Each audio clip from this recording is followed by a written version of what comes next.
Testing. Do you see movement? Yeah.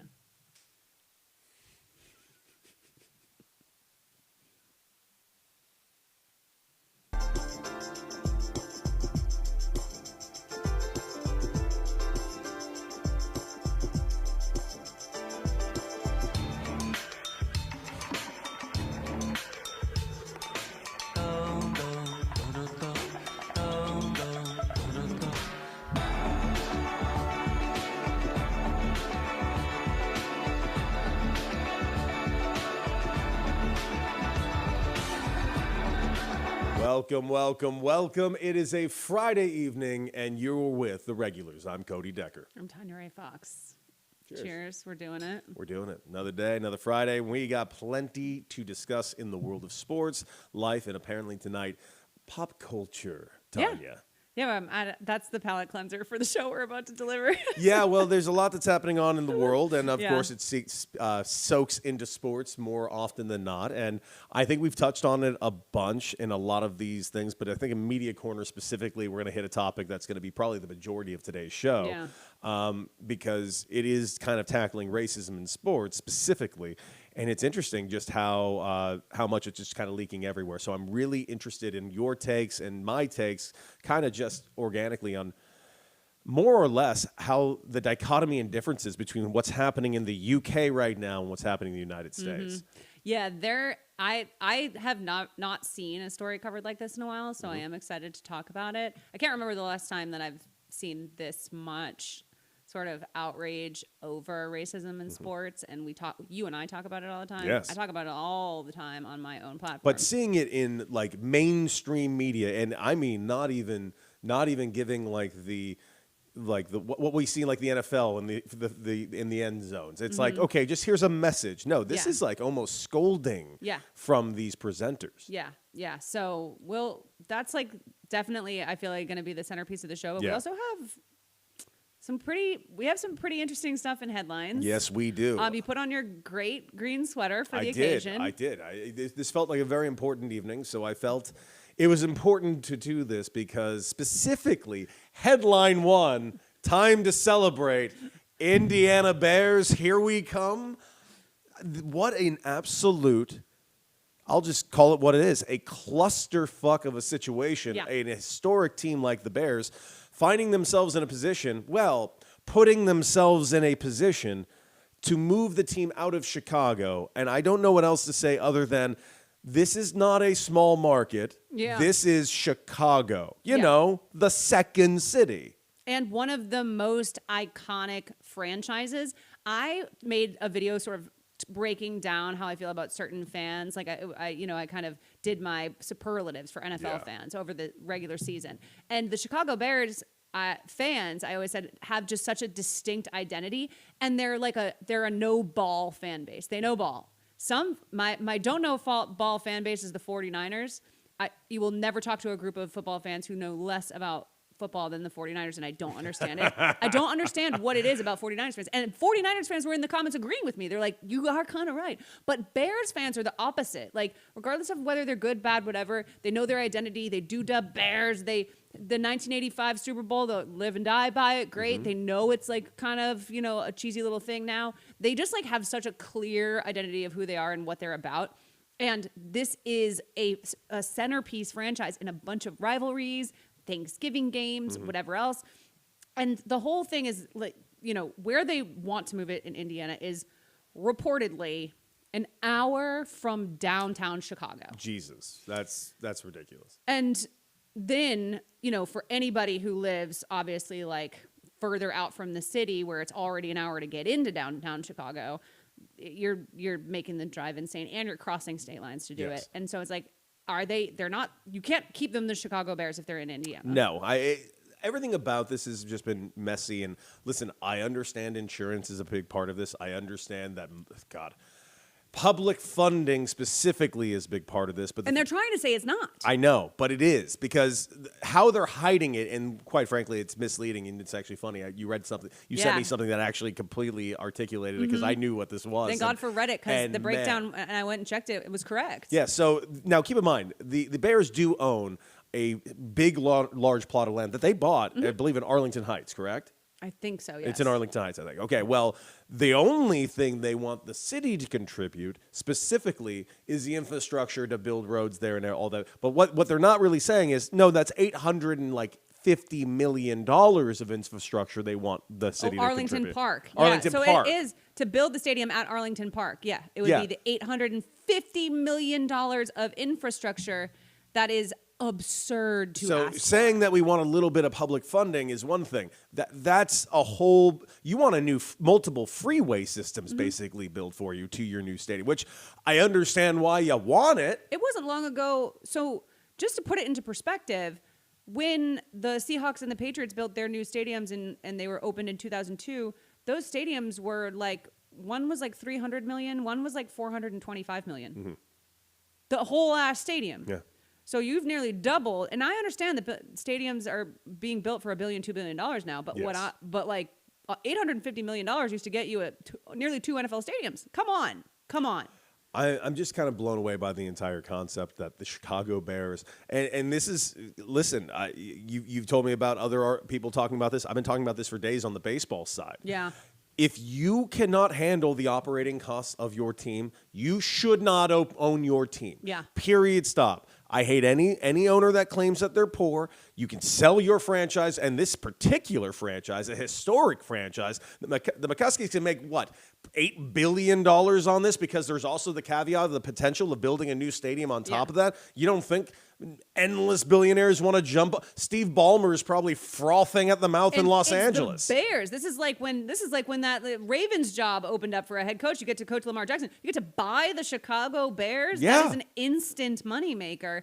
And I was telling you, Rachel Nichols spoke about this to, I think it was on Fox Sports, but she said Courtney Cronin, who covers the team, was like, well, they're just they're not very liquid owners. Like all of their wealth is tied up in the team, which is what we're talking about here. And it's like, that whole idea is, again, at some point this family bought the team. They're increasing personal wealth. The idea that we've skewed it so much because of the Ballmers and the Paul Allens and these extremely high worth billionaires make everybody think that somebody whose team their value is tied up in the team are poor. Yes. Right? No, they're billionaires. Like, if you and I combined had, let's say you and I combined had $1 billion.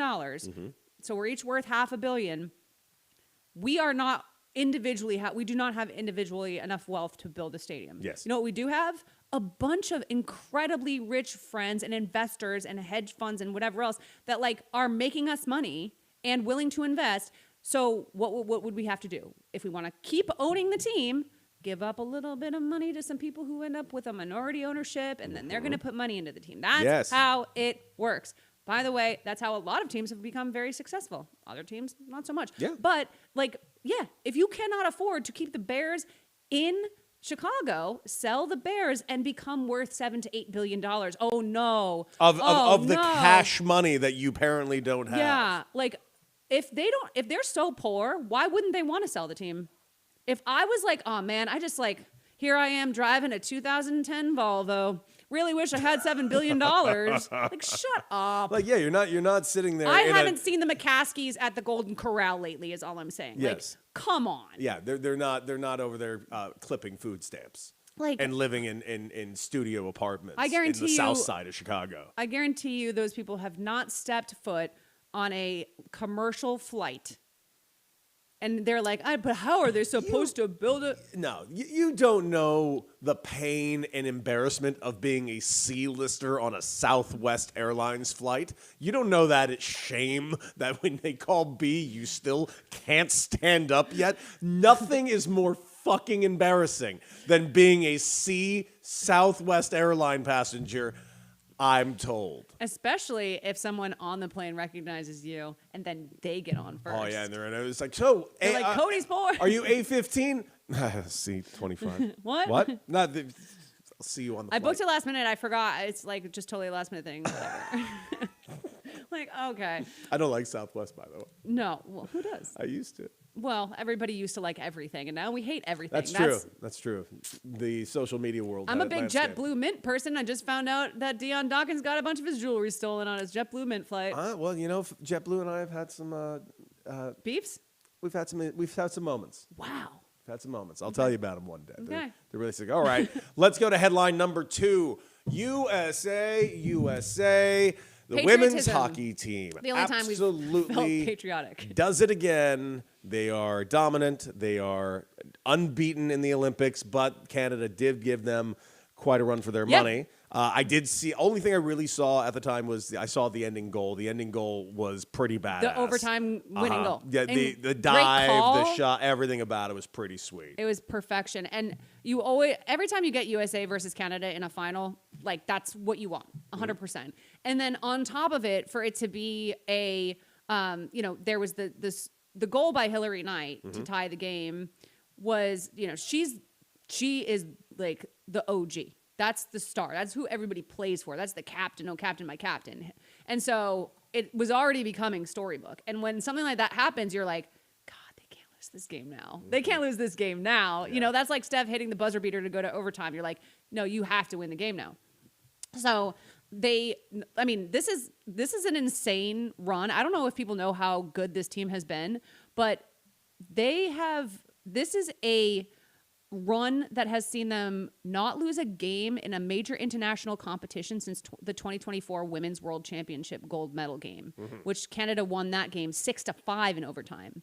So they have been undefeated in international competition since then, including obviously in the Olympics this year. And my thing that I kind of wanted to muse on with you is just like, I feel like the past 2 Olympics, specifically the Paris Olympics in 2024, the Summer Olympics, and this one have just seen this like exponential boom in the women athletes carrying the sort of like star power and narrative power of the Olympics. Well, we'll go to the last one. You got Ilona Maher, who was just the most delightful. One of the biggest stars to come out she of sort of that. became a And star yeah, at the she Olympics. kind of did. There was the there was a bunch of names that really came out of that. Yeah, so it was like Simone Biles, that was Simone Biles' summer. Was it Gabby Richardson or Gabby? God, she was a runner and she was fantastic. She won gold as well. Oh, and she went on a huge run.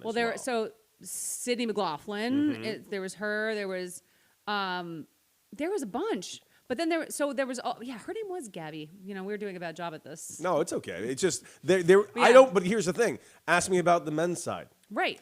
I don't remember any. No, I mean the men biggest in stars last at the Summer Olympics were Simone Biles and Katie Ledecky. No question. Like boom, right? And then a bunch of people made names for themselves. Like it was the first time that men's gymnastics had been like interesting in so long that we were like, oh damn, is anybody waking up to watch the men play? Because we never cared about men's gymnastics. They were finally becoming, but for all of these other players, so Alyssa Liu wins gold medal in the individual women's figure skating competition. First gold medal since 2002 for a woman in the individual competition. So we have not seen a United States woman winning the gold in 24 years. She comes out of nowhere. Cinderella story. Yes. Alyssa Liu. Oh, and by the way, her whole story about how she quit for a couple of years Incredible. and then, had to get her father to back off type of thing. Like like an anti-Marinovich story from the Raiders back in the day. It's so cool. I love some of this stuff. Like, this is why I love the younger generation, because the idea that she quit and then she was like, she started to just fall back in love with the sport. And then was like, she called her coaches and was like, the way we're going to do this is I'm going to wear what I want to wear and I'm going to do what I want to do. And I'm going to do it for the love of the game. And if I win stuff, great. But you will never even tell me ahead of time what I'm aiming for, what my goal is. My goal is to go skate. That's it.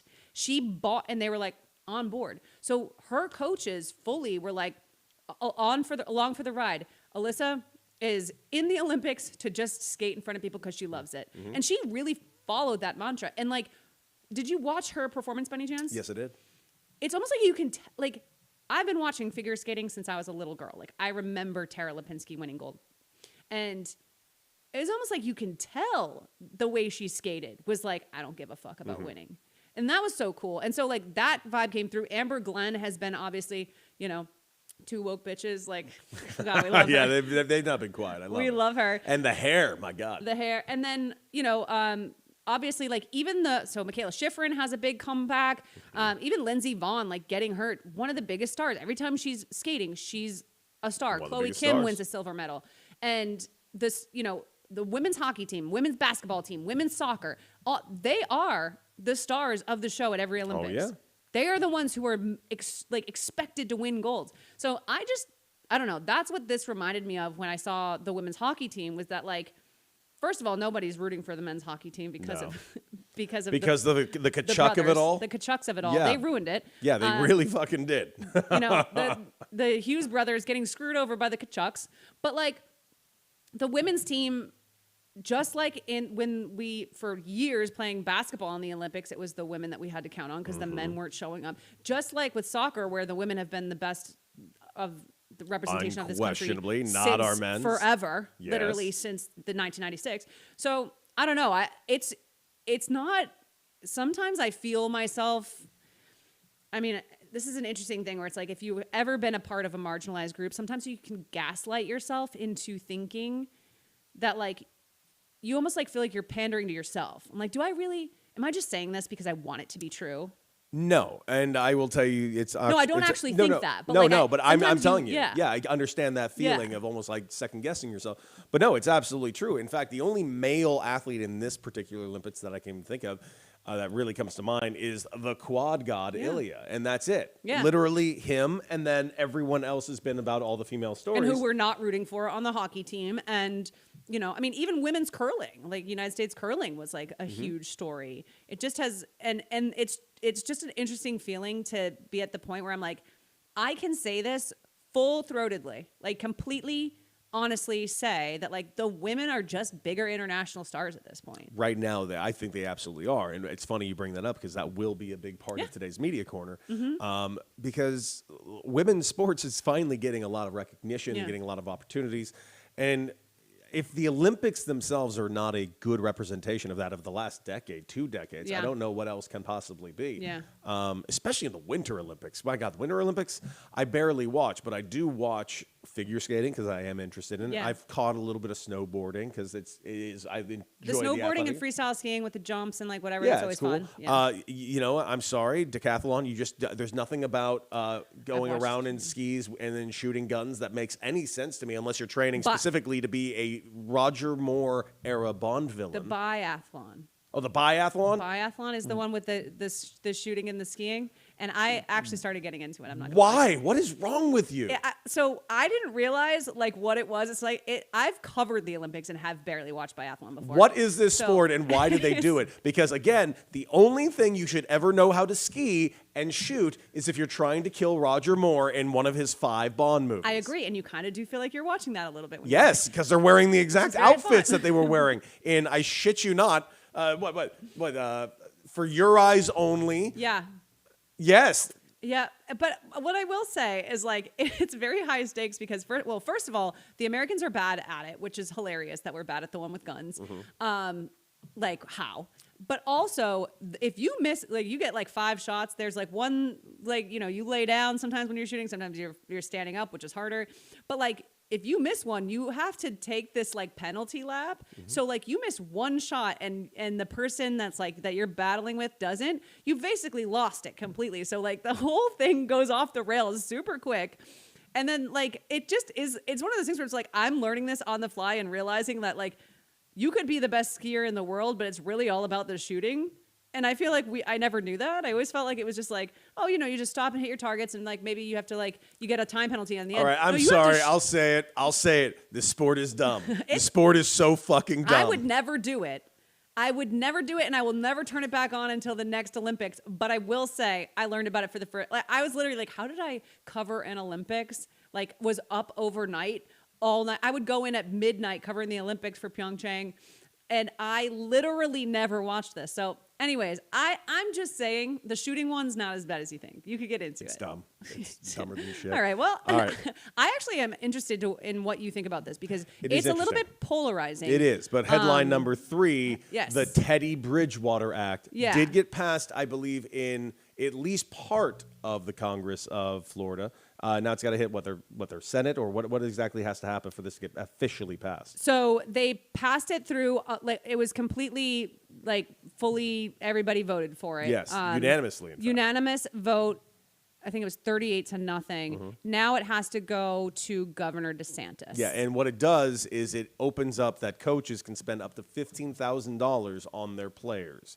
So, like, not necessarily the question I have when it says $15,000. This is not that you can pay the players to pay. It is to pay for amenities. It's high school. So, high school. So what it is Teddy Bridgewater got in trouble for paying for his high school players to, like, essentially taking care of his kids. Yes. Like, you know how it is. He got them low meals. income. He got them good pads. He got them new jerseys. Actually, after he got in trouble for this, he was suspended. And so he posted, because he stood by it. He's like, I'm not going to apologize for taking care of these kids. I'm just not going to do it. So he posted what he spent, and it was, $2,200 on like pregame meals and money for a training camp for all the kids, money for uniforms, money for recovery services, to keep the field painted was something that he spent money on. $300 a week, I believe. And he would get the kids home safely in With Uber Ubers. rides, which he said, Miami Northwestern is a tough neighborhood, and sometimes things can happen when kids are walking home and different things like that. So I try to protect them,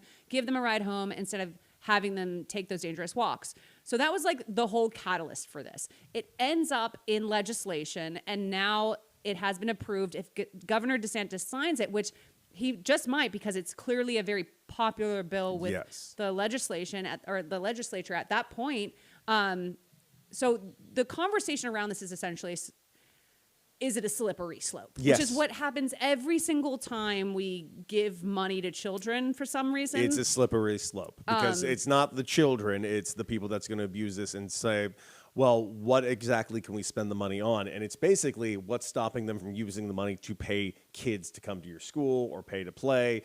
Because it's designated in the bill. I know. But so, but that's the whole thing, is like, if you're going to break the rules, like, I hate when people do this thing where it's like, yeah, what if someone broke the rules?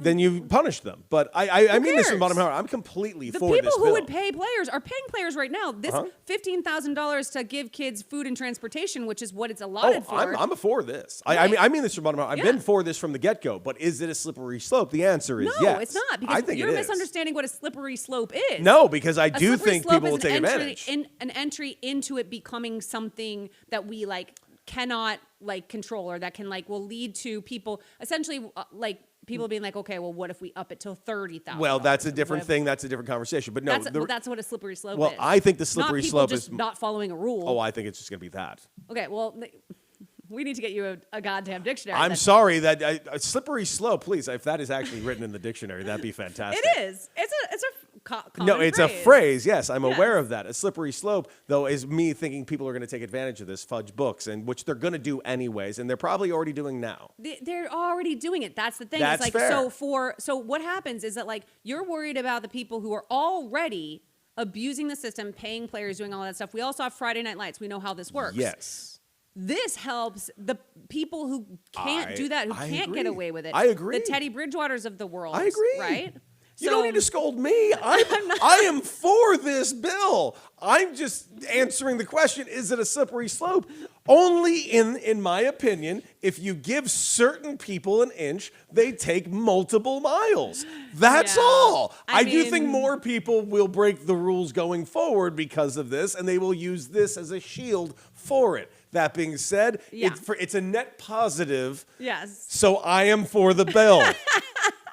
Well, I'm just saying. And yes, that's a slippery slope. Boom. Is it? It is. What you just described is literally just people doing what they're already doing. But they might not. Now they're gonna, or they're gonna claim they didn't know they were breaking the rules. You know what people do.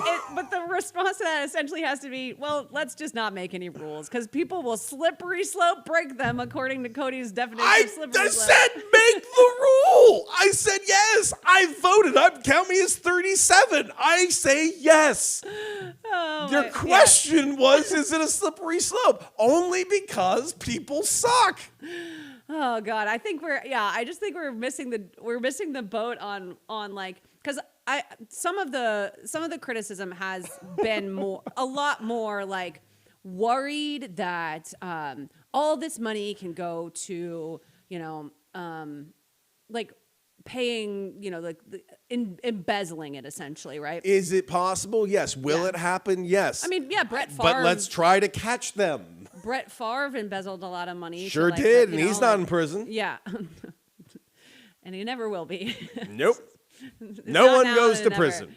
But I am it's just such a bummer, honestly, all things considered. Like when I think about this, the idea that there was ever I'm tired of people with less money having their money like overlooked like that or looked over like this, right? Yes. It's like how people who make $100,000 get looked at more by the IRS than people who are making $100 million. All the time, yes. And Teddy Bridgewater giving $700 thought for he did a Uber great rides to kids being a thing where it's like, we've got to investigate this. While the amount of horrific financial crimes that are ruining people's lives happen on a daily basis, it's Yes. so frustrating. And this is like one tiny little thing where I'm like, even if it's not executed perfectly, like you said, I mean, I know you agree with me on this. I totally do. Even if it's not executed perfectly, it's an admission that what we've known to be true, because you were a kid playing sports, I was a kid playing sports, is true, which is for so many of these kids, their coaches are second parent type figures, people For a who are lot of looking these out kids, for them in a yes. way that some people are not being looked out for. And it's like this little part of like youth sports kind of allowing for the fact that like sometimes that's what's keeping a kid safe and fed. That admission to me is good. And then we agree. go from there and we figure out how people are going to abuse it, and then I've agreed from Yeah. get-go. No, I'm with you. Yes, I think yes. this is a very good thing. you made that point very loudly. Yeah, in fact. no, this is all The good. microphone I agree heard you. wholeheartedly with every aspect of this Cody's bill. a bad guy. He wants to starve kids. And he I wants them to want walk kids home. fed and taken care of. I'm all for this. I want it It's on good record stuff. that Cody doesn't want to put the kids in Ubers. Yeah, fuck them kids. I've always said that. All right, let's take it over and turn the eye over to the media world. I think I will have to Yeah. just we'll give a disclaimer on this. I'm gonna go off. Yes. I'm going okay. off. So welcome to Media Yeah. Corner. And Media Corner subject number 1. Listen, if you are a big fan of the world of soccer, you have probably heard about this story. And you know what? Why even listen to me? She's going to go off. Tanya, take it away. So Real Madrid's star, Vinicius Jr., he is Brazilian star. He is a Ballon d'Or type candidate player, one of the best players in the world. And he plays for Real Madrid, which is the best team in La Liga, one of the big European soccer leagues. Yes. There's Premier League in England. That's what you guys mostly know. Yes. This is La Liga in Spain. They are playing in the Champions League. Big international The champions. European soccer competition. tournament. It is a big deal. It is their big annual tournament that is outside the league. It's interleague. Intra-league, as they say. No, interleague. And he experienced racial abuse in this game. We all saw what happened. There is video of it. If you haven't seen it, it's very clear. I'll describe it for you. He scores a goal. This superstar on Real Madrid Yes. scores a goal. Does his, little celebration that they fine him for, or they flag him for. They give him a yellow card for it. And the thing is that this is happening to him a lot, and we know the drill. Black player on the team getting a lot of cards for celebrating in a way that other players aren't. So he gets his card. There's jaw-jacking. There's whatever. Player on Benfica, the team that they are playing, covers his mouth, And says things. something that we cannot hear, and then Vinny Jr. immediately, you see in the video, he looks at him, he points at him, he goes jets to the ref. Kylian Mbappe, one of the most famous soccer stars in the world, Yes. his teammate, Vinny's teammate, hears it as well. He turns, sees Vinny running, and then turns back to the player who said it and freaks out. So we know stuff's going on. Everything breaks down. Yes. People are like, the whole thing breaks down. The allegation is that the player called him a racial slur 5 times, Yes. several times.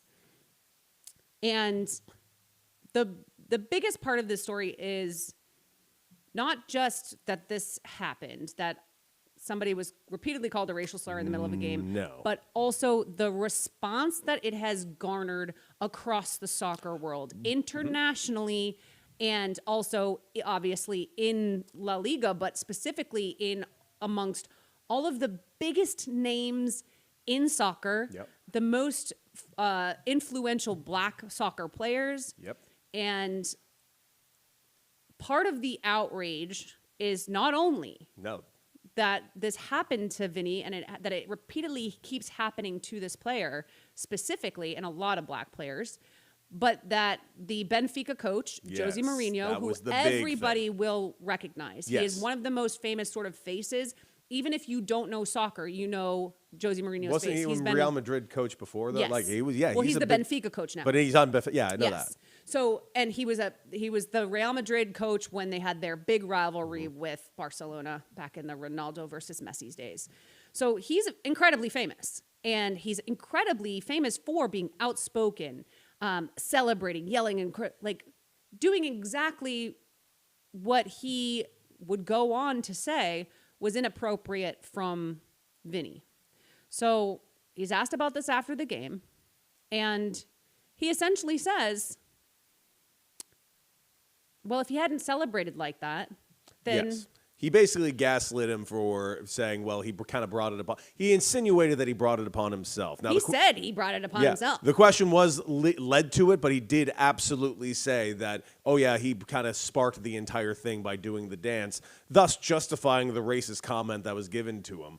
And it was, let's just say, everyone in the soccer world. And there was has there's a responded. lot of, it was like specifically, it should be noted that there was like a lot of dog whistling in this like Yes. response, right? So it wasn't just, he said he should have celebrated in a respectful way instead of messing with 60,000 people. I don't know if you guys have ever watched a soccer game. You guys are, Oh, a yeah, football I game, have. baseball, any celebrations are Part of the game. part of it, This regardless is, of where you're playing. Like, just understand, this is like literally somebody pimping a home run, somebody throwing a racial slur, and then a major league manager saying, well, he shouldn't have pimped the home run then. Yeah, yeah. This is what we're Should have tossed talking the about. bat. This is literally what we're discussing Yes, right yeah. now, happening in soccer, and quite frankly, even as fucked up and dipshittery we've been lately, I'm pretty sure the world would show up, or even our country would have a decent amount of outrage if that specifically happened. And then on top of it, he says, Benfica can't be racist. We have a statue of a black player. Yeah. That sent people right over the top. That Right. one always carries the most weight. Yep. So, they My can't black possibly friend. be racist. They have a black friend. Yeah. And, this one player specifically doesn't get to celebrate because, he's antagonizing fans. And so whatever the Benfica player said to him with his thing covered that caused him to freak out. Yes. Okay. So this garners a response from players and managers and if, these are people that are indisputably some of the most important voices in soccer. Yes. Kylian Mbappe himself, this most importantly happens. He goes to the press right after. He does his interviews and he says point blank, he said this word. He said it 5 times. I heard it. I was there and other players heard it on Benfica. They know it happened. So he is like, this isn't I'm pretty sure I know what I heard. This isn't I don't know what other people heard, but no, he is dead serious. The dude covered his mouth. Right. And when I say he covered his mouth, he literally took his jersey, put it over his nose, Yeah. and started saying allegedly racial slurs. He said them.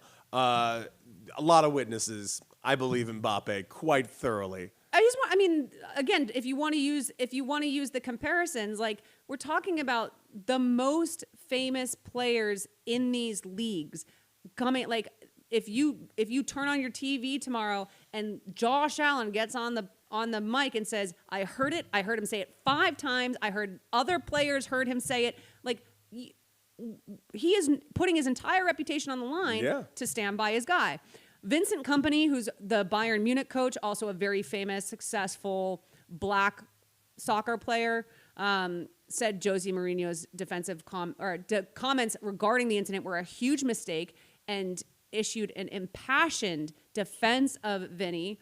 The coach of Real Madrid said he would have walked off the pitch if Vinicius had asked him asserting that nothing justifies the racist act. Trent Alexander-Arnold, who is currently a very famous and successful national player for the English team, also a black player, described the abuse as a disgrace to football and disgusting. Thierry Henry, one of the most famous soccer players of our generation, implored the accused player to admit what he had said and show accountability.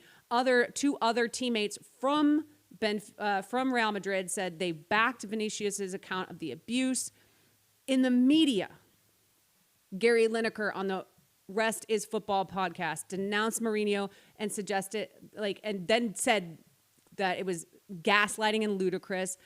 We've got Thierry Henry also speaking on the lonely nature of these incidents and how, what it feels like when the focus is shifted from a brilliant goal, you doing your job so beautifully, to persistent racism that he has faced. Jamie Carragher and Micah Richards on the same. Again, these are former players. Micah Richards is also a black player. Spoke on the failure of these teams and the current protocols protecting the players. And I think this clip from Kate Scott, who is an announcer, a broadcaster, somebody who has been a huge name in soccer broadcasting for a long time. This is a clip that she put out in an essay, sort of. She started out the broadcast the next day with some very, very straightforward, no parsing words about what Vinny and black players face in soccer. Yeah, here's the clip.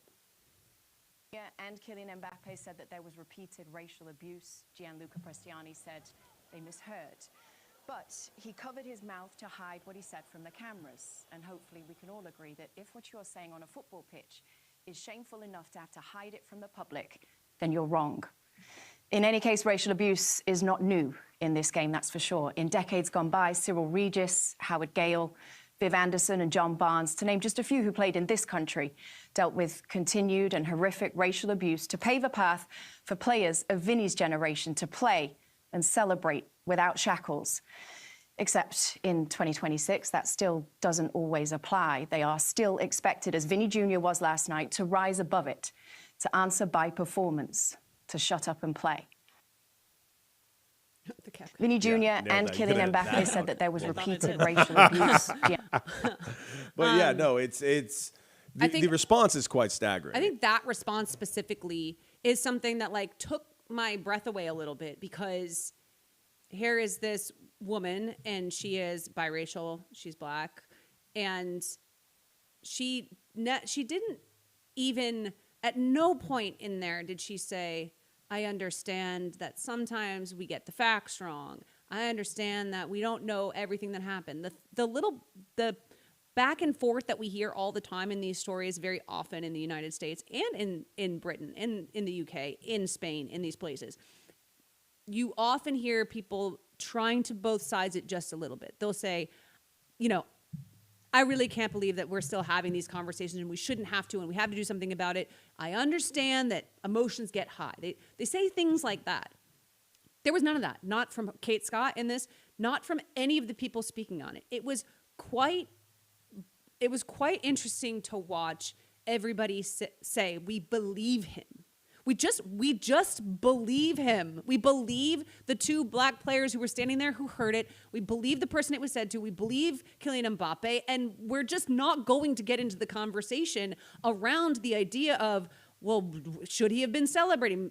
We're not buying into this distraction bullshit that Mourinho was trying to push. Should he have been celebrating that much? Do we actually know? Well, players sometimes cover their mouths anyway. No, they don't. They're not. In soccer, occasionally they do, but usually to say slurs or something else, or to say something about your mother, it's not good. Yeah. And so, everybody was finally, for once, just we believe him. We know what happened. You know what? Screw it. We're not playing these games anymore. Good. We know what happened. And it just is so refreshing for this poor man who is genuinely, he is not an always easy guy to like, right? Fine. That just does not excuse racism. It just doesn't. You don't have to like a player. He's a brilliant soccer player. You turn on a TV to watch soccer. That's what if you turn it on to watch soccer, you're watching one of the best players You do not need to like him as a person. You don't need to. You can be bummed that he's celebrating because your team just got scored on. I'm so tired of people distracting from the actual conversation by being like, okay, but should we talk about celebrations? Okay, but should we talk about whether or not everybody who pulls their shirt up is saying a racial slur? Those don't matter. That guy definitely said it. I believe people when they tell me repeatedly that they're receiving racial abuse in a situation where we know racial abuse happens, and every single black player that has ever played the game has said this happens. And finally, they're just like, yep, that's it. I mean, can you remember a time where where we have seen like such a clear condemnation from sports in this, and from people in the sport currently? No, not in just this sport or this country. No, I've just never really seen it. It's actually kind of refreshing to see for a first time. Yeah. I just like just officially rebuking something and just going right to honestly just going right to the throat with it. Yeah. No more fucking around. Yep. This is the fact. Yes. We're not doing this shit anymore. We're tired. I hope someone here, and you know what the problem is, I don't know what sport it's going to be. Maybe it could be the NFL, but I don't see it happening that way. Major League Baseball is way too far behind to be able to pull this off, I think. Yeah. I don't know how that can even happen in the States. Which one of the sports will stand forward and literally say, nope, that's fucking it. That's it. But I can't imagine. I think that's why I was like, we need to talk about this, because this is not something that we ever get in American sports media, and it's not something they normally get either. And I imagine that there are some fans over there that are relieved to sort of, for once, not have to, like, they're still going to have to argue with racist fans. I've seen the racist fans. Of course, they never go anywhere. They never will.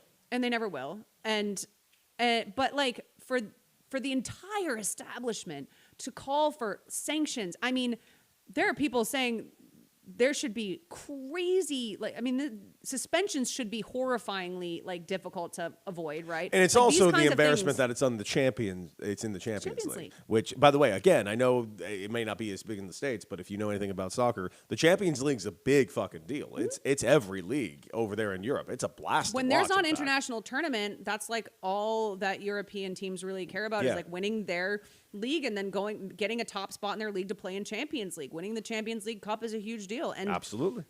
It's just, I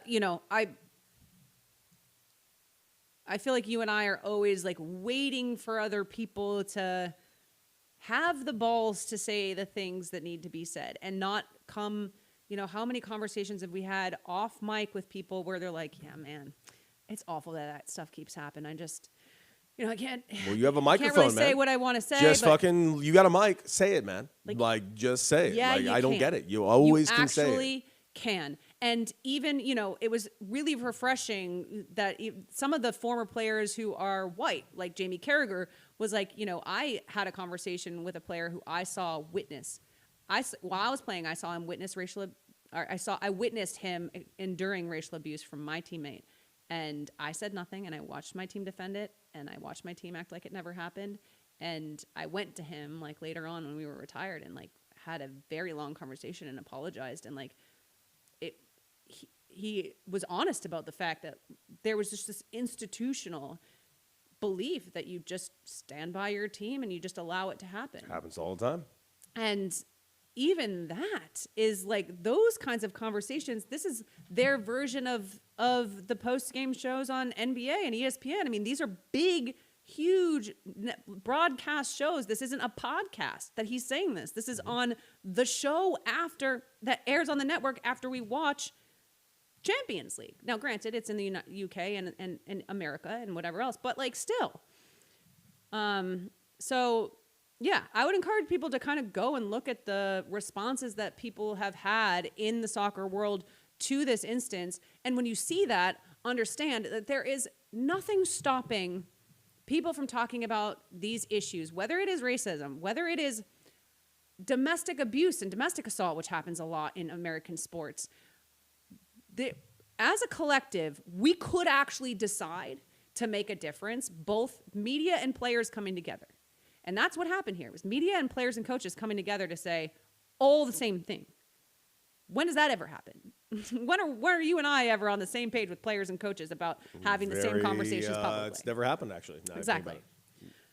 So Encouraging on that front, discouraging on the front of just like it just breaks my heart like that this kind of stuff continues to not only persist in sports and in society, but like just to have to go out and perform under these conditions all the time. It should not be a reality that anybody has to endure. And I'm tired of seeing it. I'm tired of crying about it. I'm tired. And I don't even experience it. Yeah. Like, so I'm going to keep talking about it. But just It's frustrating. it's a really big story that I think It is. It's frustrating. I It's think frustrating because we see it. You know why it's probably more frustrating, and just correct me if I'm wrong, Yeah. why it's bothering you so much.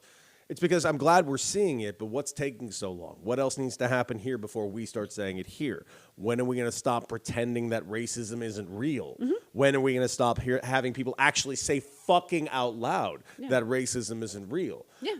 I watched it all the time. I saw a teammate of mine call another teammate on my team the N-word, and then watched him literally smile. And then we had to hold back the other guy, but trust me, I wanted to let him go and let him beat the living shit out of the cat. Yeah. Like it's I know. it's an ugly, ugly thing, and it very much persists in sports. Now, I will admit I have not seen. I know, thankfully, that was the only instance I really saw on the field. I never Yeah. saw any other racism on the Between field, the and I do mean players, that yeah. on the field. Right. I'm not counting what Oh, yeah, fans the say in fans the in the fans. stands, yeah. That's a different Yeah. fucking Yeah. story. Yeah. But players in the field, and luckily that was in house and not between another team. Yeah. But I'm not going to sit here and pretend it doesn't still fucking happen. It might not happen as much in my sport of baseball, but I'm sure it happens in others. Yeah. And you also, people start to pick up on who it is they can say certain things around too, right? So there's a strong chance that a lot of people knew they don't say that in front of Cody. He's a good little boy the from- Jew shit I got? Oh my God, I got so much Jewish shit you wouldn't and believe. just being the fact that you are politically where you are in baseball, people would have been like, oh yeah, we're not like they know who they can say certain stuff around and who they can't, Well, I usually just tell them how stupid they were. It wasn't that hard. It was very You're easy. just a stupid racist. Yeah, turns I out, would so- have so many political debates with certain teammates, and I would Yeah. I would just sit there and just lap it up because Yeah. I'm like, this is like having a boxing match with a toddler. Yes. Like, no problem. I will got tap dance. this. I'm going to tap dance around. Yeah. Again, I'm average intelligence. I tell people this all the time. I'm not smart, but I've been often the smartest person in the room, but that's because of the fucking rooms I've been in. I've been surrounded by idiots. And by the way, that didn't end with baseball. I'm noticing there was nothing but idiots in the sports media industry as well. I've yet to meet a real solid room of smart people in this industry as well. I mean, listen, I took the SATs in 8th grade and scored above average. Well done. So I've always been. I one think of I the was. smartest people I think in my the room. best score was 1100 because by the time hour 2 rolled around, I'm just like C D. I'm fucking one out of here. It's like Your competitive spirit did not align with standardized testing. no. I had a patience of that filled a thimble back Wow. then. Yeah. Well, undiagnosed ADHD will do that to you. That probably did. And it worked in my favor. It went the other way for me. But yeah, no, thank you for having that conversation with me. I course. think, I think it's something to keep in mind when we're moving forward. Like, if you don't talk about this stuff and you watch this coverage, you should be ashamed of yourself. You should actually feel actual shame in your body, face it, recognize it, think about why you don't get on a mic and say the things that you mean about people who are being hurt, marginalized, abused, and just have a little touch base with yourself on it. Because a lot of people who I otherwise respect in the real world don't get on a microphone and say what they actually think or stand up for people the way that they should. And I lose respect for you. Just in case you're wondering, if you don't open your mouth when people are dying in the streets or getting racially abused or getting assaulted by their partners, if you say nothing and you get on and you pretend like the biggest deal happening that day is whoever got traded, I notice and I lose respect for you. Just putting that out there. Absolutely. And that is Media Corner 1. Here's Media Corner 2. There's more. Which is not exactly of the same vein, but somewhat DNA related Sure. a little bit, just because of the story is not how I'm going to frame this out the gate. The story that is, this actually is what is the reaction to what I'm going to tell you about the game. And it's ESPN making their announcement of what their new Sunday night lineup is going to be. Now, Sunday night for ESPN since the 90s has always been Sunday Night Baseball. But very famously, ESPN and Major League Baseball had a very public breakup. Major League Baseball, basically since the advent of MLB Network, ESPN is more or less taken baseball kind of off the air. It's been less on SportsCenter, less of a thing. Because it is weird. And I mean, it started the moment MLB Network started because they're Yeah. like, well, they're just doing it. So It was like they were good. trying to like not get ratings. Yeah. So as time went forward, Sunday Night Baseball became an afterthought a little bit. And not to mention, on top of that, the best baseball show I still think of all time, Baseball Tonight, which was a nightly show, turned into a weekly show and turned into, I had no idea when it was on.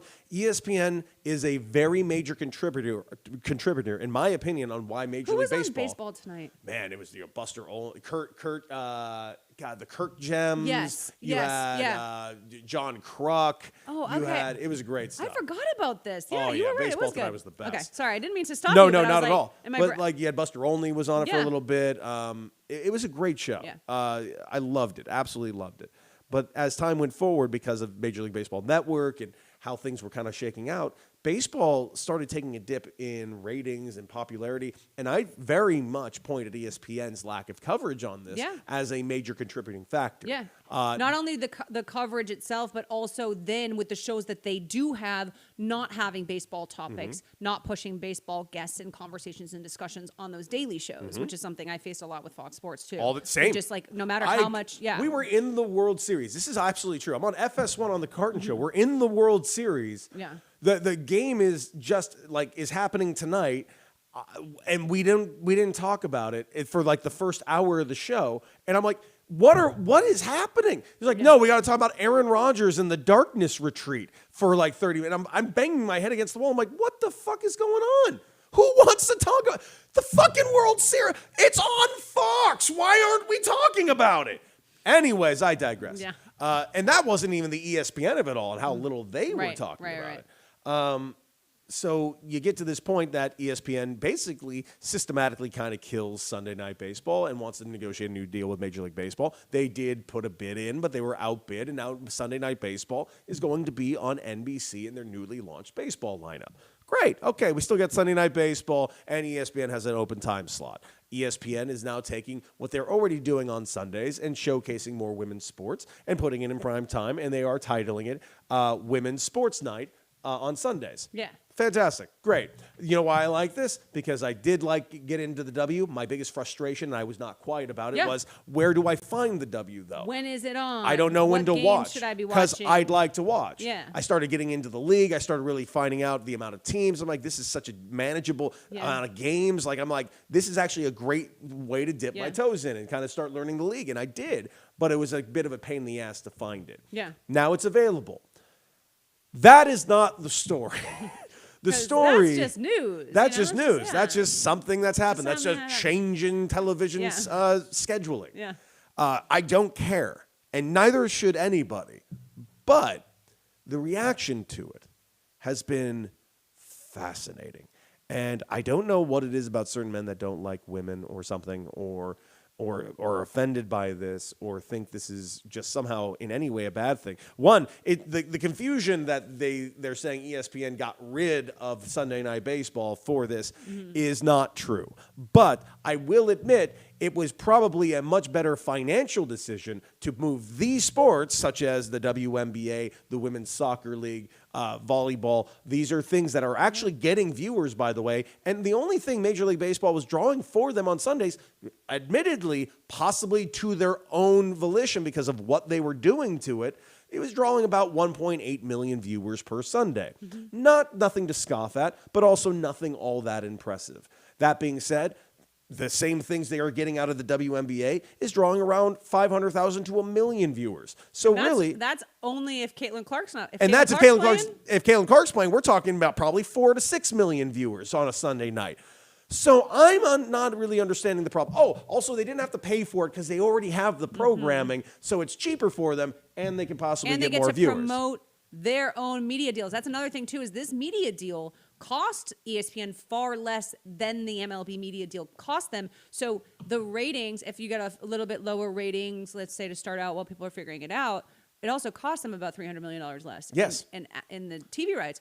So there's that aspect of it. And there's also the aspect that like you and I have kind of talked about, which is now I heard, okay, they've been promoting, the Fever Dream game on Sunday night. And I can watch that. Perfect. Like, I never knew what team Angel Reese played for. She plays for the Chicago Sky. There's a lot of drama around that. They're going to be playing Asia Wilson's team. Okay. All right. I'm starting to put the pieces together. That's how casual fans get pulled in. Exactly. And it's going to take time, but I think it's going to be fairly successful out the gate. It doesn't take that much time because it really think doesn't. about the Olympics. I mean, how quickly does it take people to be like, oh, that's Pretty the guy quickly. from I've watched the Russian curling team 3 times this week. Those are my guys. And also, there's going to be a big boom at the beginning because there's going to be enough people that are going to want to hate watch it anyways. Sure. It's going to be someone of that There's the hate shit. watch. There's the curiosity watch. Exactly. And then there's also like just the reality that I think the entrance in of like if they're doing it right, which hopefully I would love to know if who's going to be kind of working on these packages and stuff, but you cut the vignettes, you tell the stories of the players, Yes. you do the things that Absolutely. we do on, any other kind of unique special broadcast, and you start getting people acquainted with exactly, because all these players now are people know, okay, Angel Reese, they know Asia Wilson with all the MVPs and the shoes. They know these names, and like, boom, right? The NWSL, women's soccer is a much easier sell than like men's soccer in a lot of ways at this point. We have season tickets to Angel City. Mm-hmm. Games are always packed. They're always these are good. They're going to be great games. And by the way, you American sell your soccer players, product. American soccer players, specifically female soccer, are way more famous than the American male soccer players right now. Yeah. So they're going to do fine. They already outdraw ratings-wise, I think, the MLS as we currently stand. So yeah, and these are like now you can market it as these are the players you're gonna they're on the national team. These are who you're gonna be seeing at the World Cup and at the Olympics and whatever else. Like those players, a lot of them are playing in the NWSL. The NWSL just made Trinity Rodman their highest paid player. Trinity Rodman, like exactly the kind of person you want as the star of like a league that you're trying to grow. She's gorgeous and talented, one of the best players on the national team, like personality, plays like rough and tumble. It's all perfect. I really hope ESPN does the right thing with this. What I think is genuinely so funny is how many people are pretending. You're going to hate me for saying this. Nobody misses. Like they could literally get rid of primetime baseball, and like I think disagree with there'd be this. 500,000 people who didn't notice. I disagree with this a little bit, yeah, because I do think there's a reason behind what you're saying. Because I was going to say something similar, but not the way you just said it, you insulting, insufferable monster. The truth is, this is a good thing for all things involved. I'm going to make the argument that this is actually a great thing, not only for all these leagues and ESPN getting on the ground level of this operation. And by the way, ESPN, a company I do not give a lot of credit to very often. No. I actually think they're doing the right thing with this By the decision. way, we should note that like ESPN doesn't do anything that's not going to make them money. They know this is going to make them money. Yes, this is going to make them so money. So stop telling me that like they're just pandering. No, they're going to make money. Having to force the WNBA on people because no one would watch otherwise. No one's going to like. Calling it a DEI slot. We've overused DEI in a way that makes me honestly ill. We know like, what you disgusting. really are saying when you like, say that. We understand. But like ESPN's doing what's going to make them money, and women are making them money. Okay, Yes. God. Okay, I back can't to stress baseball. this enough. It's good for ESPN. Yes. It's good for the WNBA. It's going to be good for the Women's Soccer League. Yeah. It's good for all of these. It's also, and get ready for this, it's good for Major League Baseball. Because now you're going to be on a bigger primetime network in NBC and Peacock. You have a new baseball crew. You actually have a company right now that just spent a lot of money on this, so they are a little more inclined to, one, promote it. I have been liking NBC's coverage of all sports. Yeah, they are very, very inclined to do a lot with this. It's a new beginning. You old heads that desperately want Bob Costas, well, fucking good news. They dug him out of a grave and threw him out there for you. Congratulations. Are they putting Bob Costas on baseball? They still? sure the fuck are. I don't agree with it, but you were I'm just worrying I'm about this. just along for the ride at this point.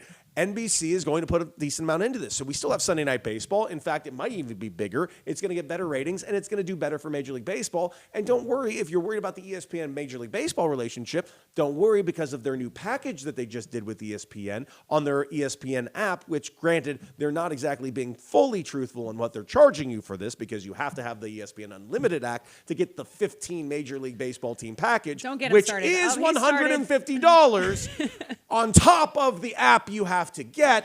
But they don't really like mentioning that you're welcome for when you get the $500 bill.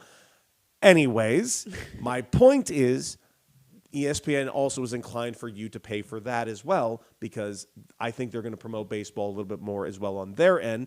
I think this is a rising tide, is literally lifting all ships situation, and there are no losers in it. I actually, what I'm saying probably doesn't really disagree with you, because I think what's happening is there's a lot of people who understood Sunday Night Baseball existed, but weren't, like, a lot of people were watching. It's whatever. 1.8 million is just not very much for a no, Sunday but night like, primetime so plenty spot. of people were watching, but like a lot weren't. And a lot of the I people who were wasn't. complaining, I wasn't either. And a lot of people, unless it was like Red Sox, Yankees, I wasn't watching. And a lot of the people who are complaining, I posted, I was like, the people who are pretending that they're mad that Sunday Night Baseball is like gone and there's going to be women's sports. And it was like the LeBron, the LeBron meme when he peeks out. Yeah, I just like, guys. When he's like, it's like, oh no, I'm so upset. Not only are we getting Sunday Night Baseball, I'll make the argument right now. I haven't seen it yet, but we're probably going to get a better version of I think Sunday it'll be Night a better. Baseball. I think it'll be better because, to your point, like I don't understand both. Honestly, ESPN never put together anything as good as like the desk that Fox had. NBC probably will in some capacity. I have right? seen some of the names. I believe Clayton Kershaw is going to be joining it. It's a bunch of. Ugh. I That's don't. not I something don't me. know what names of who else. I think Joey Votto's a part of it. Okay, I could take Joey Votto. Clayton Kershaw might be one of the most boring people I've. Well, I ever can't wait to encountered, so. see him bore me to tears. Listen, I will be in LA handling plenty of. They baseball need to shit, I'm poach sure. David Ortiz. They need to poach David Good Ortiz and luck. A-Rod. Good luck. I've talked to guys They at need Fox. to The only leave- thing they like is they can poach A-Rod. No. Wait, no. But no, do they not need to be put together. do not put Alex Rodriguez on the same pedestal as David Ortiz. Well, what are we doing? First of all, I am not. What I'm saying is those two actually are good together on They TV. are. Jeter's not. Jeter's a little bit. I will tell you. I'm going to go. I think you're giving A-Rod a little more credit than he deserves. Now, keep in mind, I'm not. I do think A-Rod's gotten supremely better. Do you know who I am? Yes. What do you think I'm giving A-Rod? I too much think they're credit? good together because Poppy uses him a bit as a punching bag. And he lets him. This is the exact thing that Chuck and the dudes on TNT, that was what grew them, was like knowing when you're supposed to be the punching bag and when you're supposed to be the puncher. That is the smartest thing you could do. I want them to poach those two together, but Listen, either way. A-Rod creeps me out. It's just the truth. I don't dislike A-Rod. Contrary to popular belief, I think he's fine. I think he's creepy. He creeps me the fuck out. He's always touching people, and it's weird. And I think COVID was great because it separated the desk a little bit, and he could stop touching people.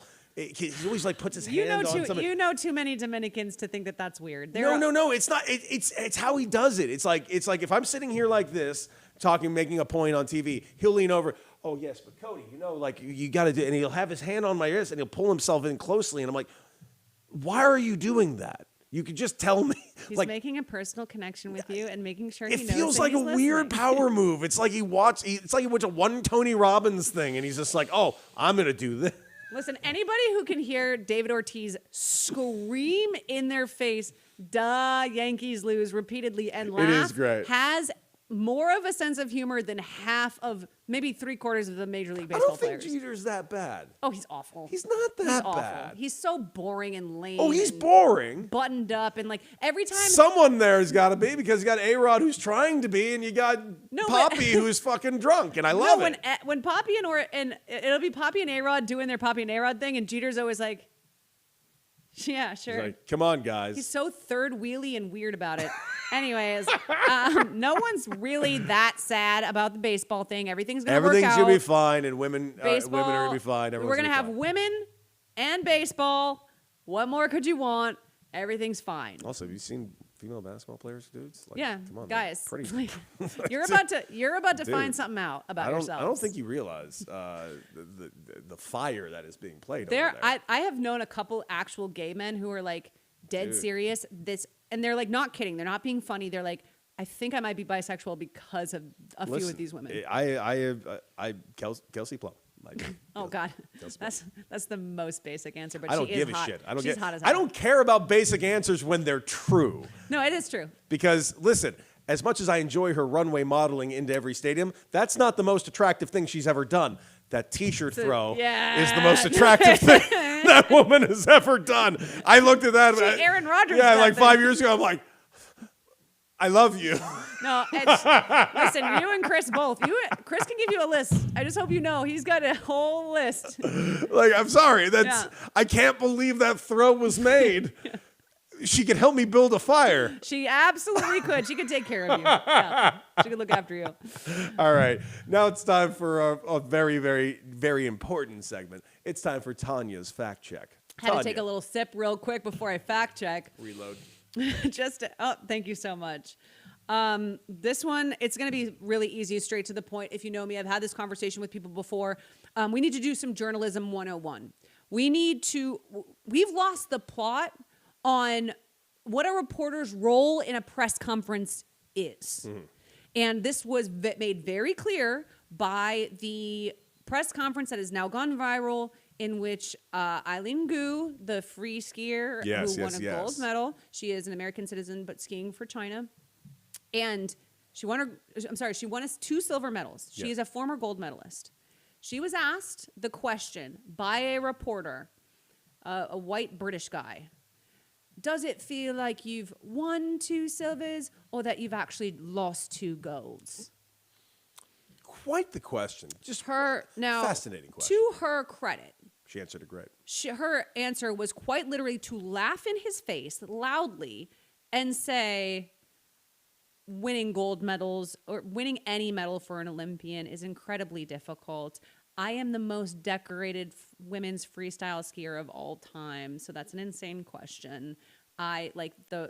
No matter what, winning a medal is as hard for me as it ever is, and your expectations rise. And I'm incredibly proud of all of blah, blah, blah, right?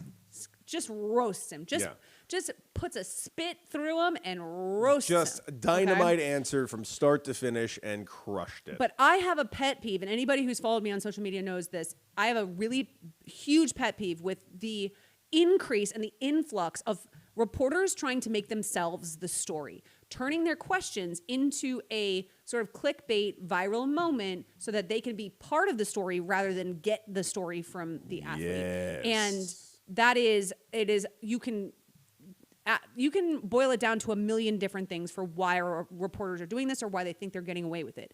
But they're not getting away with it. It is incredible. They're repeatedly being called to task by me, fans, whoever else.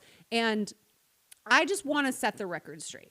When you ask an athlete a question, it is especially when it's just after a game, win, loss, after an achievement. You've won a silver, gold, or bronze medal. You've won a title, or you've won a championship game, or whatever.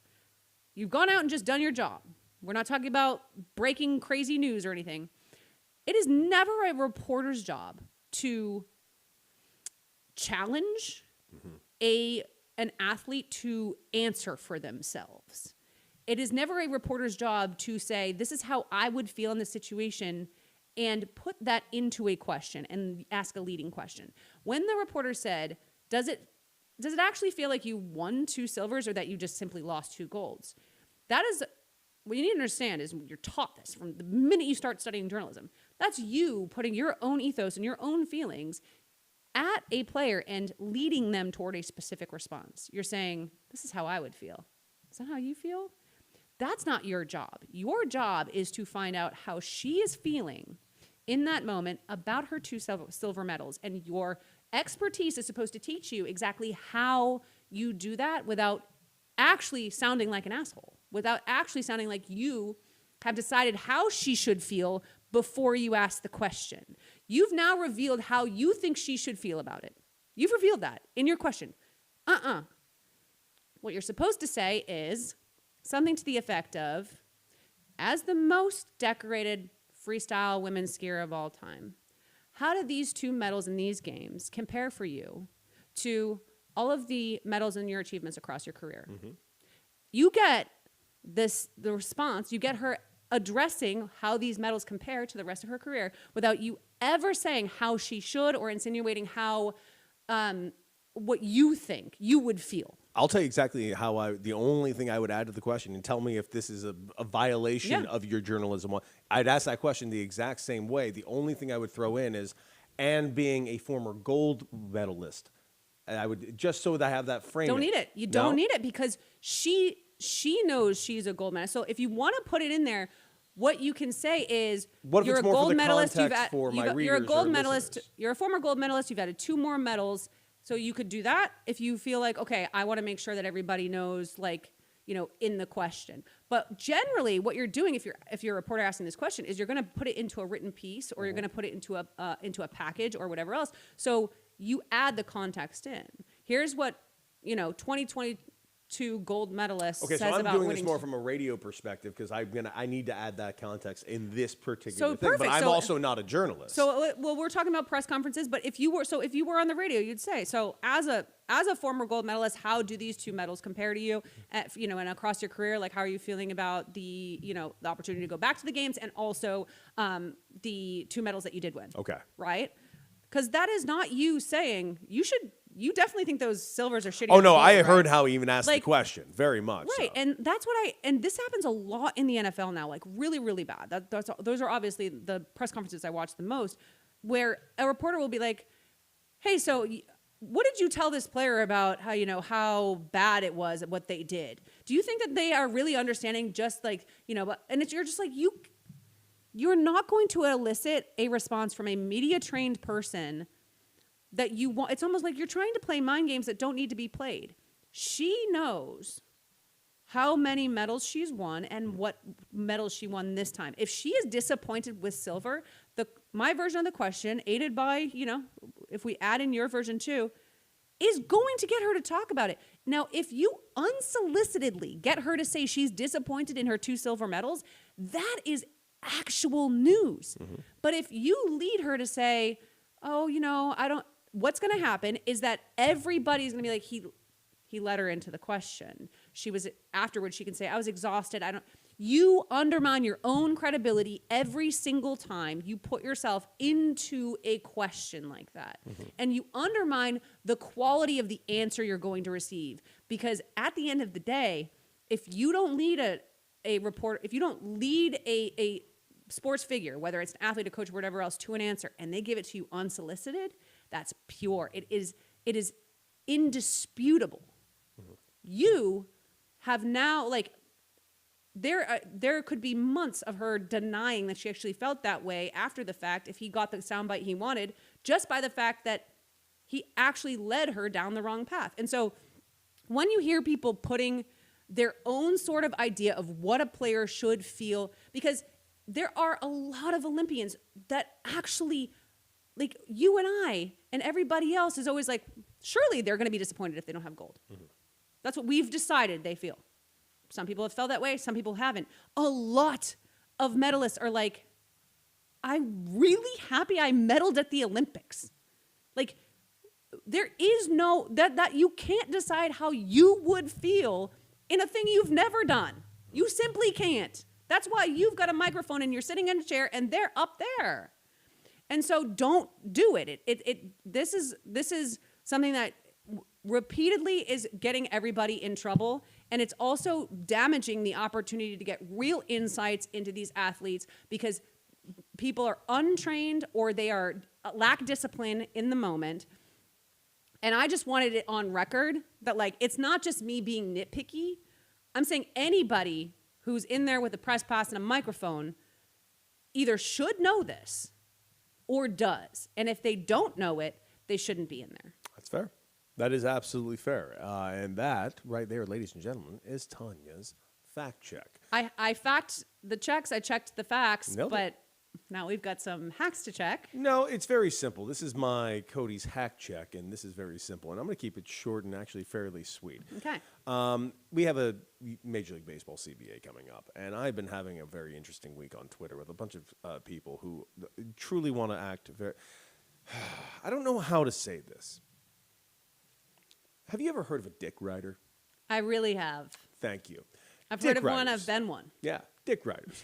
Dick riders, specifically for billionaires, is the weirdest behavior I think that exists. I do not comprehend it. Yeah. It is a very wild thing to me. It's a cousin of a bootlicker. It is. It is very similar to the phrase bootlicker. But here's the thing. It's not only that. It's just the denying of facts. It's the ignoring of things. And then even watching certain people, because I have seen this and I'm watching this, the 1994 narratives are coming out. The greedy players, the greedy fucking players. I can't believe we're doing greedy players. I in can't believe this 2026. is an actual greedy thing. players in 2026 is crazy. It's insane with the amount of money that we don't know is being made, everyone. Because I can't stress this enough. Major League Baseball teams don't have to open their books. So we don't know what money's being made. So when you hear a Major League GM, a GM might say we're not able to do these things. That is true. But that is not because the GM holds the purse. No. The person that holds the purse is basically whoever's in charge and ultimately is the owner, which usually the owner is a conglomerate of multiple people. Yes, there's one person at the head who's the chairman. Baseball. In baseball, Yes. there's one person at the head, but they're all groups. Like the Cincinnati Reds, as I mentioned, there's 20 owners. There is one owner that his net worth is $490 million. And yes, those of you that have complained about my tweets mentioning the net worth of owners in certain markets, and yes, I do sometimes mention certain owners' net worths in the markets that they're in, but that's because one has nothing to do with the other. And here's the fun thing you're all going to have get your heads around. The markets they're in doesn't matter either. They all have the money. It's a decision not to spend the money. I don't know what else to tell you. And everyone that's trying to make the argument, well, you're telling business people to operate at a loss. No, I'm not. I'm telling them to operate in a way to invest in their own organization. I'm getting them to a way to invest in their own city. The San Diego Padres have started spending money these last couple of years. And guess what? Not only their worth has gone up significantly and they're about to sell the team, but their revenue has gone up quite significantly. Yeah, they started spending money to prep to sell a team. Do the math on that one, you goddamn fucking geniuses. Every single time a team wants to, you know what they want to do? They build new stadiums or get new stadiums or they buy great. You think that it's an accident that they're suddenly potentially going to actually sell the Seattle Seahawks after they won a goddamn Super Bowl? Their net worth just went up $1 billion and they spent a bunch of money to do it. And I don't know what else to tell you other than if your team's not looking to sell anytime soon, maybe you're of a franchise that won't spend. And I picked on the Cleveland Guardians. And it's not because the Cleveland Guardians have done anything. No, it's just here's the fact. The Cleveland Guardians, this current season, right now going into this 2026 season, their total payroll is $82 million. What? In 2026? 2026 is $82 million. That would have been low in 2006. But it's low in 2026. And citing that we can't compete with the Dodgers, well, I'm not telling you to spend the Dodgers' money. I'm telling you to spend any money. The Pittsburgh Pirates, I don't even know what they're spending this year, but it's the exact same thing. You got a couple of teams spending all the money, and you have a lot of teams that are just trying to cry poor when they simply are not. Colluding. This is just what they're doing as a CBA tactic, and it's working wonders on you. Which, by the way, you're not supposed to be able to collude. No, collusion's a bad thing and can get in trouble for. I don't know what to tell you other than if you're being this easily duped by the things that they're doing right in front of you, I don't know what to tell you. I've said all along, what the Dodgers are doing is a plan. No, not in that the Dodgers are in cahoots with everybody saying, we'll spend all the money, you guys just sit back. No, the Dodgers are spending money and the other owners are saying, oh, those evil Dodgers, while sitting back, snickering with each other, going, isn't this great? This is our new big bad villain. This will get us our salary cap. This is not even 4D chess. This is 3D easy spotted chess. You should be able to block every fucking move chess. This is bad checkers. And it's driving me insane that so many people are falling for it. I will never, ever, ever, ever understand rooting for billionaires over millionaires, rooting for the people who are in charge, who are their whole job is to exploit your labor as cheap as humanly possible. And we know that. We know that when it comes to baseball, when it comes to McDonald's workers. It's all the same principle. We're just talking about different scales of money being made. But at the end of the day, the whole thing that owners of teams are trying to do is, how do we get out of this as cheap as possible while making the most money? And sometimes it looks like the Dodgers, with all of their money and all of their opportunity to spend that much, making $1 billion by spending as much as they did. Their profits have already paid off two of their best players. That is still them exploiting the system. You do not need to root for people who would literally crush you like an ant under their shoe. You've talked about this. The difference between $1 million and $1 billion is so mind-boggling. It's astronomical. The difference between $100 million and $1 billion, and then we're talking about people who sometimes are worth 2, 3, 4. Then we're talking about conglomerates who together are worth that much. Altogether, you simply never. And I think what people need to understand is there is no situation where the labor force is the bad guy against the people who own and operate the entity, whatever it is. Ever, literally ever in the history of ever in capitalism. And you know what really drove me nuts? This was an argument that I saw a bunch. And this was like, I want baseball to be affordable again. Excuse me, what? You think that's because Aaron Judge makes $400 million? Like, yeah, what the fuck? Me. Are you under the impression that prices are going to go down if something were to change? Prices are only going to go up, buddy. And by the way, I can't stress this enough. It's not that the Major League Baseball union doesn't have problems. Did you watch the news this week? Holy fuck, they got problems. That being said, like, the bigger problem that I see with there is the pay disparagement between the players as of right now, because it's the haves and have-nots. Even there is no Major League Baseball middle class. But those of you that think it's because of those greedy players signing these big contracts, I'd like to remind you that the 40-man roster has been reduced to a 27-man roster, and the way call-ups are being done is very different, and the way players are being structured is very different. So now the Kike Hernandezes of the world sign one-year deals, but those guys are becoming far and few more in between, right, because of how often guys are getting called up and called down. You're basically going to have a team of 5 highly paid guys, and like the rest are all up and down taxi squad guys. That's not a great system in my eyes either. I do think things need to be changed. Yeah. But the fact that we're sitting here talking about that anything is about the greedy players and not the greedy owners for a system that is simply built not to even open up their books. We don't know what they make. We don't even know how much money they actually have, mind you. Like, I don't know what to say other than, if it wasn't a business venture that made a shit ton of money, none of them would be a Major League Baseball owner. And that's that on Cody. Cody just took the hacks to task, and I'm proud of you. I'm not going to lie. Let's talk about pop culture, because this is a new segment where Tanya tells me something that she's really into right now. Well, Pop Culture Corner. No, it could be Eddie. You could tell me something too. This is not me related. All right. It just so happens that, like, sometimes we got to cool off at the end of a show.